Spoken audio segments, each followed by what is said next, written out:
Islamic scholar Mufti Muhammad Yusuf Tabi Hafizahullah Ta'ala, Fazil Madina University. أعوذ بالله السميع العليم من الشيطان الرجيم يرفع الله الذين آمنوا منكم والذين أوتوا العلم درجات. اللہ تبارک و تعالی ایمان والوں اور علم والوں کے درجات کو بلند کرتا ہے. محترم سامعین، اللہ تبارک و تعالی کا علم ہے اور دنیا والوں کا کوئی علم نہیں ہے.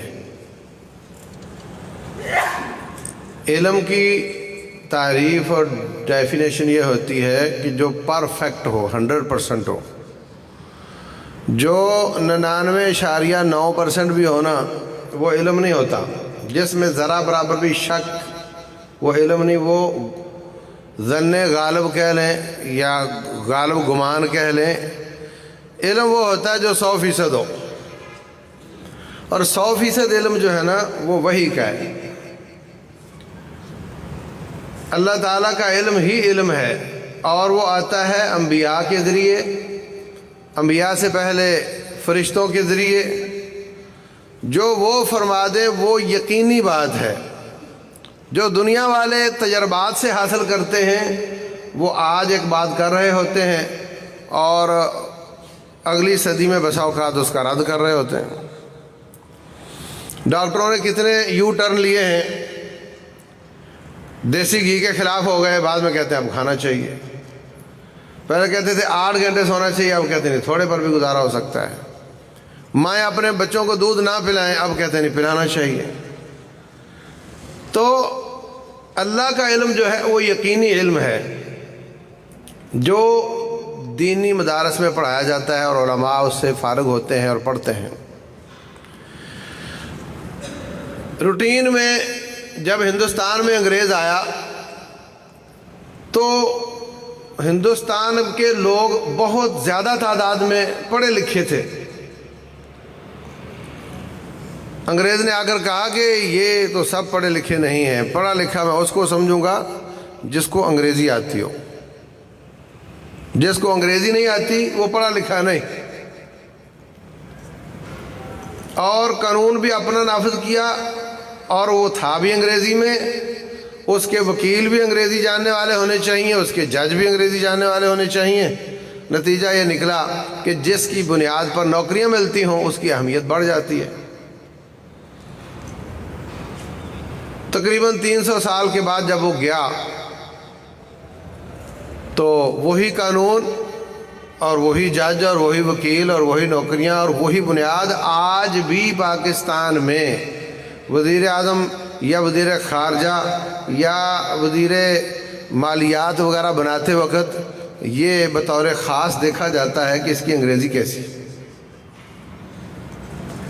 انگریزی کیسی ہے. اور ہر لیول پر کسی یونیورسٹی میں اگر کسی کو فیکلٹی کا ڈین بنانا ہو تو یہ دیکھا جاتا ہے کہ اس کی انگریزی کیسی ہے. یعنی وہ سوچ نہیں بدلی. آج بھی انگریزی جاننے والا دیندار وہ پڑھا لکھا، اور جو انگریزی نہیں جانتا بھلے وہ جتنا بھی علم جانتا ہو وہ پڑھا لکھا نہیں سمجھا جاتا.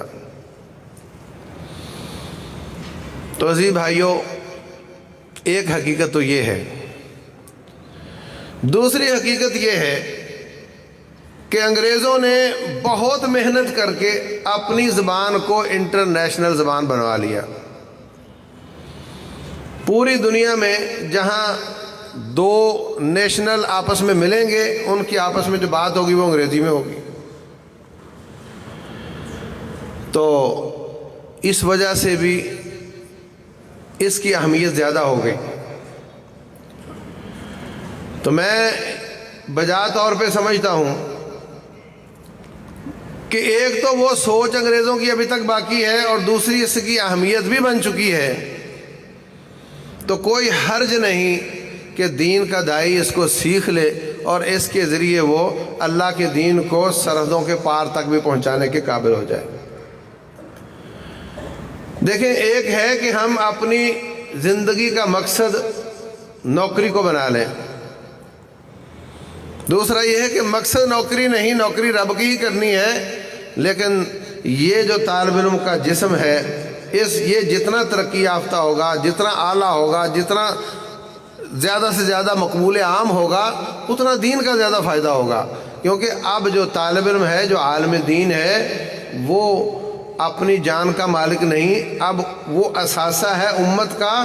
جتنیاں اس میں خوبیاں ہوں گی اتنی زیادہ دعوت دور دور تک جائے گی.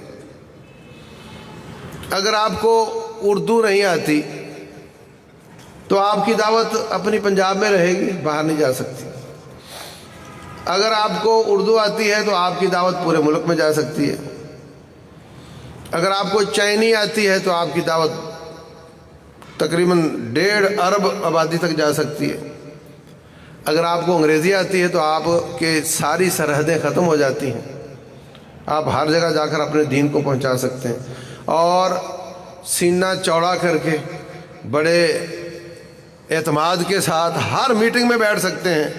آپ کا اعتماد اتنا زیادہ بڑھ جاتا ہے اپنے اوپر کہ آپ سمجھتے ہیں میں ہر کام کر سکتا ہوں. اور یہ زبانیں ہم نہیں سیکھتے تو آپ شرمائیں گے، بھئی وہاں لوگ انگریزی بول رہے ہوں گے، میں نے وہاں جا کر کیا کرنا ہے. پاکستان میں کتنے ایسے لوگ ہیں، لاکھوں کی تعداد میں ہیں، جن کو اردو میں لگا ہوا سائن بورڈ پڑھنا نہیں آتا. بولتے وہ اردو ہیں، باتیں اردو میں کرتے ہیں، لیکن لکھا ہوا پڑھنا نہیں آتا اور نہ لکھنا آتا اردو میں، باقی ساری ان کی انگلش ہی ہے. تو میرے عزیز بھائیوں، ہمیں اپنے آپ کو آنے والے چیلنجز کے لیے تیار کرنا چاہیے. میرے پاس کئی دفعہ باہر سے لوگ آ جاتے ہیں. ایک آیا جی چائنا میں ایک مسجد ہے، وہ اس میں خطیب چاہیے، بندہ دو. میں نے کہا میرے پاس تو نہیں ہے، وہاں انگلش میں خطبہ ہوگا، میرے پاس تو ایسا کوئی خطیب نہیں ہے. تو پھر انہوں نے کہتا میں انڈیا سے لے لیتا ہوں. وہ کس طرح کا ہوگا، اس کا کیا عقیدہ ہوگا، وہ وہاں جا کر دعوت کو عام کرے گا. لیکن میں اس چیلنج کے لیے اپنے آپ کو تیار نہیں کر سکا. میرے کسی مدرسے نے بھی ایسا کوئی طالب علم تیار نہیں کیا. اور اس وقت جو پاکستان میں سی پیک بن رہا ہے، سی پیک بن رہا ہے، سی پیک کا معلوم نہیں، کئی طالب علموں کو تو پتہ نہیں ہوگا یہ ہوتا کیا ہے. کھانے کی چیز ہے، سونگھنے کی چیز ہے، پکڑنے کی چیز ہے، کھیلنے کی چیز ہے، کیا ہے یہ؟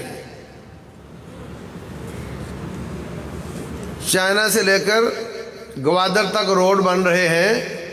وہ صرف روڈ نہیں ہیں، ان پر بہت بڑی چائنا کی انڈسٹری منتقل ہو جائے گی ان روڈوں کے دونوں طرف. اور لاکھوں کی تعداد میں غیر ملکی پاکستان میں آئیں گے، رشین بھی آئیں گے، یہ اگلے وسط ایشیا کے ممالک کے لوگ بھی آئیں گے. اور آ کر کے وہ یہاں سننے میں آیا ہے کہ اتنی تعداد میں ہوں گے کہ پاکستان میں کرائے کا مکان نہیں ملے گا.